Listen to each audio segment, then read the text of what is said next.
Halo, perkenalkan nama saya Febrianto Pongbalo dengan NIM 22080650502007 dari Universitas Negeri Makassar, Fakultas Seni dan Desain dengan Prodi Desain Komunikasi Visual dari kelas 3C.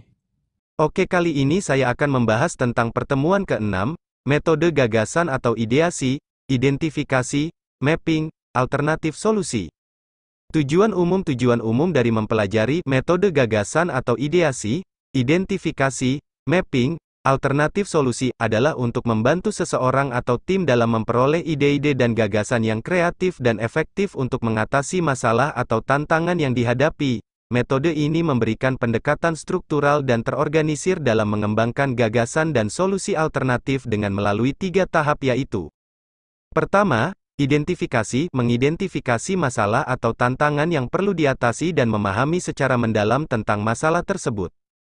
Kedua, mapping, mencari solusi alternatif melalui pengumpulan dan pengecekan ide-ide yang sudah ada. Setelah itu, dilakukan pemetaan atau mapping dari gagasan-gagasan tersebut dengan cara mengelompokkan dan mengkategorikan ide-ide yang berkaitan satu sama lain. Dan yang terakhir, alternatif solusi, menghasilkan alternatif solusi yang terbaik dengan memilih ide-ide yang paling layak, mempertimbangkan kelebihan dan kekurangan dari setiap solusi, serta mengevaluasi solusi yang telah dihasilkan. Dengan mempelajari metode ini, mahasiswa atau tim akan memiliki kemampuan untuk mengembangkan kreativitas dan keahlian dalam menghasilkan gagasan dan solusi alternatif yang efektif dan berdaya guna dalam mengatasi masalah dan tantangan yang dihadapi. Tujuan khusus mempelajari metode gagasan atau ideasi, identifikasi, mapping, alternatif solusi adalah sebagai berikut. Pertama, mengembangkan kemampuan untuk mengidentifikasi masalah atau tantangan dengan lebih efektif, sehingga dapat menghasilkan solusi yang lebih baik dan efisien. Kedua, meningkatkan kemampuan untuk mengumpulkan ide-ide dan gagasan secara sistematis dan terorganisir, sehingga mempermudah dalam mengevaluasi dan memilih alternatif solusi terbaik. Ketiga, meningkatkan kemampuan dalam melakukan pemetaan atau mapping, ide-ide dan gagasan sehingga dapat memahami hubungan dan keterkaitan antara ide-ide tersebut.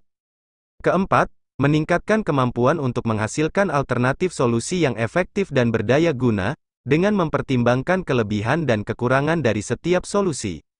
Dan yang terakhir, mengembangkan kemampuan untuk mengevaluasi solusi yang dihasilkan sehingga dapat memilih solusi yang paling layak dan efektif dalam mengatasi masalah atau tantangan yang dihadapi. Diharapkan dengan mempelajari tujuan khusus ini, mahasiswa atau tim dapat mengembangkan kemampuan kreativitas dan inovasi dalam menghasilkan solusi alternatif yang lebih baik dan efektif dalam mengatasi masalah atau tantangan yang dihadapi.